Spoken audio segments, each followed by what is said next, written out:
Good afternoon. I have had a very rare duvet morning. I'm still in my bed. I've eaten my breakfast in bed.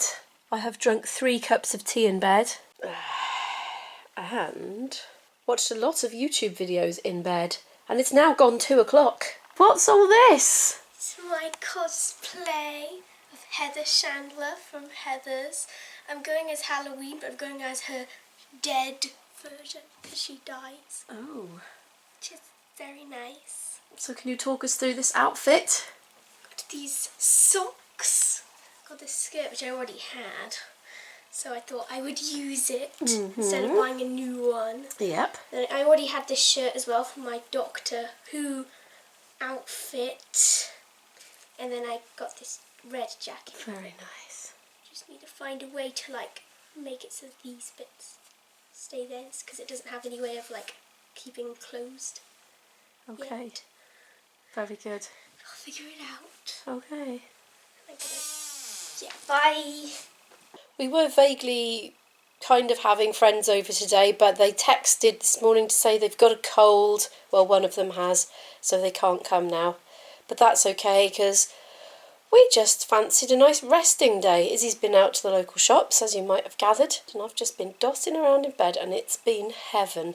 But I think I'm going to have to get up and spring to action now. The problem is, of course, when you're a mum and you take time out, there is a price to pay somewhere down the line because the chaos continues to mound. But what I'm going to do now is make myself some delicious coffee and head down to Flute Cave.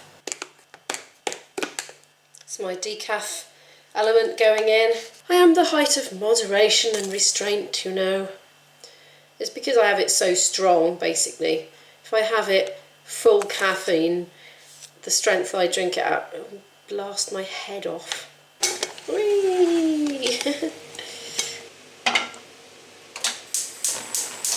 Flute Cave has been totally abandoned for the best part of a fortnight. Now what happens when you come down these stairs is you are hit by the smell of the shelving that I bought from IKEA and have not yet used. Here it is, look.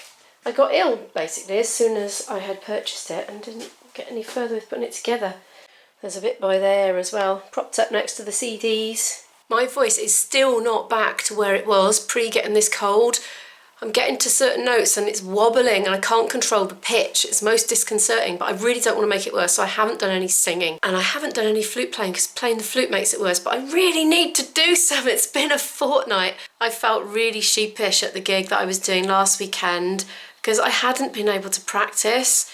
And I just felt so substandard. Probably nobody could tell any difference because it's me that notices the difference at first, really, when I don't practice. But then I've gone another whole week just trying to get the voice to recover. But I'm not looking forward to playing now because I know it's going to take a while to get my muscle tone back again, like a couple of days. So the tone's going to be horrible. It's horrible dropping in standard when you've got used to having a certain standard and then it goes lower. When I've had a great big gap like this, I tend to go back to basics a bit and do a load of technical exercises for the first day or so of getting back into the practice.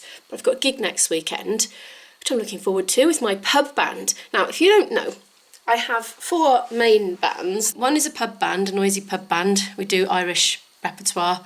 We do some jigs and reels and stuff, but we also do well-known Irish pub songs like Wild Rover, Whiskey in the Jar, you know, stuff that everyone knows and likes to sing along with. But we also do a few sort of modern pop covers, but in a folky style, like Englishman in New York. What else? Hotel California. Just want to dance the night away, that kind of thing. So that's one of the bands, so I'm with them next weekend, and that's got Dan in it, by the way, and IB, who doesn't like to be on camera. Invisible boyfriend, he is real. What else? Oh yeah, I've got 2 Ceilidh bands, one that I gig with quite a lot and one that I don't gig with as much. IB is in the one that I don't gig with as much. And the other one is the one with Sel and Roger and Guy and Hugh in it, so you've seen those in the vlogs presumably. And I've also got my Welsh language band, and we specialise in tribans, which is an ancient form of Welsh poetry. And we bring them to life. The singers researched them from the archives and it's even found them on old tickets and things, handwritten, you know, hundreds of years ago.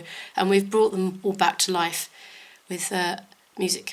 So those are my 4 bands. So next weekend I have 1 gig and it's with the pub band. So I think I might actually practice that repertoire this week because I haven't polished that for a while. I would have done it for the last gig, but I was just too ill to play all week.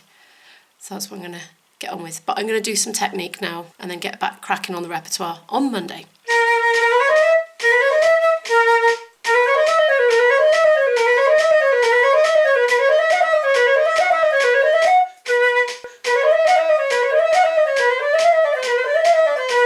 Well, I've done about 3/4 of an hour and I'm not sure if it's a bit too soon because my glands are hurting now and I got a throbbing headache and it came on instantly when I started to play. But anyway, I've made a little start. You alright, Isabel? Yeah, there are no cups. No, that's because I had a lie-in this morning and all the cups mysteriously got used. Yeah, there are loads of cups. Cups, look, yes, plenty of cups. As I've been practicing my flute, Isabel's just been finishing off 2 history questions, which is all she had left of this week's work. We got a little bit behind because she was ill earlier in the week. So we're just finishing off a little bit today, but not much. 2 history questions. We've got to do these biology math sheets. It's working out area and volume, I think. Honestly, compared to what we've been doing this week, it's going to be a walk in the park, so that's no problem. And then after that, I'm going to snuggle her up and we're going to carry on reading the Pride and Prejudice because we need to cover some ground on that. We're lagging behind. But honestly, in the meantime, this kitchen is a disaster zone. She has resorted to putting squash in a mug rather than washing up one of her many beakers there. But anyway, I'll wash up while she's doing the rest of her history. Let's have a go at these math sheets then. That's in the diffusion section. Here we are. It's not in here. Isabel's made a little hunt for me. I sent her out to buy another calculator identical to the one that I bought from the works the other day. So It's not in here, see? It is, there's a bulge. No, it's Obviously not. in there. It's not in here. This is a chocolate bar. It's not. Yes, it is. Oh, she's fancy. My new calculator. It's the evening now, it's about 7:10 and yes, I am wearing my pyjama top and yes, it is fluffy and cosy and warm. We've got everything done that we needed to do, more or less. Didn't quite finish everything, but we'd had enough, so we just stopped. I'm wondering whether I might go shopping, even though it's quite late because there are shops open here. But it's dark and it's cold and it's raining, so I might not. I reckon I'm going to go over Izzy's work with the answer sheet and just make sure she's got everything right. And tidy it away, of course. Well, I didn't go out in the end. It was raining, cold and dark, as I said, and I started looking at Izzy's science for next week and ended up getting really drawn in and realising there was quite a bit to it and I was going to have to buy some things in advance for prepping and so on and so forth. I'm cooking dinner at the moment. Today's been the perfect example of why I do like to kind of structure my days a bit, because today I had no structure. I was just going to go with the flow all day. I got up at 11:30, lounged around in bed till 2, and it was like, oh, this is heaven, this is great. Now at 8:30, I'm like, what did I actually do today? Practiced my flute for 45 minutes, did a little bit of homework with Izzy, cooked 2 meals and washed up. I don't even know if I'm going to publish this vlog at this point, because at this point in time, from my perspective, it feels like it was so disjointed and disorganised that it can't even be followable. But you never know, vlogs have a natural tendency to make sense once they're all put together, so chances are you have seen this. But before any more nonsense occurs, I'm going to end the vlog, so thank you so much for watching. Do give the video a like if you liked it, even though it was a bit rambly and weird and nothingy. Comment down any thoughts below. Do you like to structure your days, or do you like to have them completely free? And how does that make you feel in life? And also, do subscribe if you want to follow more of our adventures, which are a bit more adventurous than this usually. And I'll see you in the next one. Bye!